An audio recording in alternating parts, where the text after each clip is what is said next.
Sabado nga na naman, kaya may bisita na naman.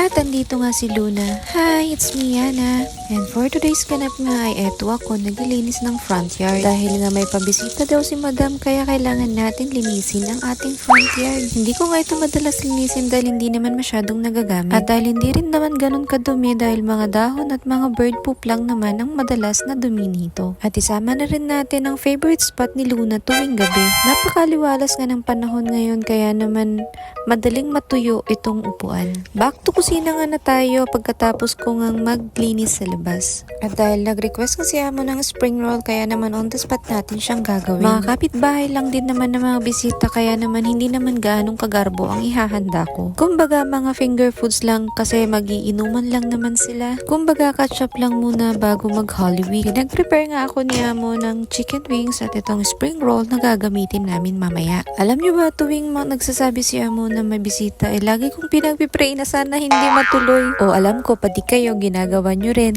Pero minsan o madalas malakas tayo kay Lord. Dahil bukod sa mapapagod ka ay late ka na naman makakaakyat sa kwarto mo. Kaya madalas ay hindi na rin ako lumalabas ng day off ko dahil mas gugustuhin ko na lang matulog maghapon. Habang nandito nga ako sa kusina ay nasa sala naman si amo nanonood. At habang ginagawa ko nga ito ay nakikiramdam nga ako kung matutuloy ba talaga ang pabisita niya. Dahil wala pa nga yung amo kong lalaki at wala pa yung mga dalawa kong alaga. Dumaan na nga kanina yung mga makakasama niya sa bisita kaya lang walang pasabi kung matutuloy pa ba o hindi. Sa loob-loob ko talaga ay sinasabi ko sana hindi matuloy, sana hindi matuloy. Huy!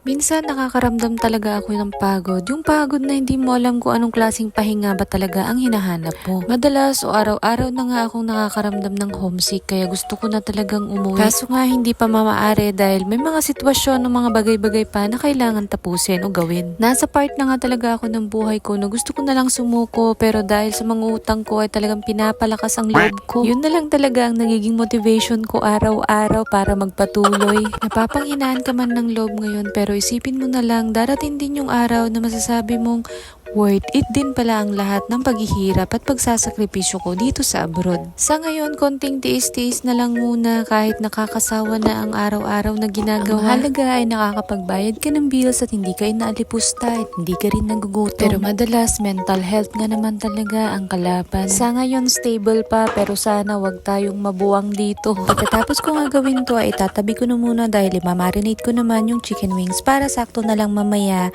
i-air fry ko na lang. Pero syempre, mag-wait muna tayo ng go signal ni madam kung tutuloy pa ba o hindi na. Maya't maya ay tinawag na ako ni madam at sinabing hindi na nga tuloy yung mga bisita dahil hindi na rin sila nagparamdam. Sa loob-loob ko nga ay sobrang saya ko dahil hindi na ako magpapabisita. Hindi na rin ako masyadong malilate sa pag-akyat. Depende na lang talaga sa mga tao dito kung late silang gagalaw. At yun na nga, nag-change plans na nga kaya naman eto tayo magra-rush ng magluto para sa dinner. Sabi kasi ni mamo ay easy dinner lang dahil nga mag-finger food sila mama. Easy dinner ko naman na hindi ko alam kung easy pa ba to o talaga namang dinner na talaga. Mas nahihirapan kasi ako kapag simple or easy dinner lang kasi wala naman akong ibang alam lutuin kundi yung set. Alam nyo ba yung set?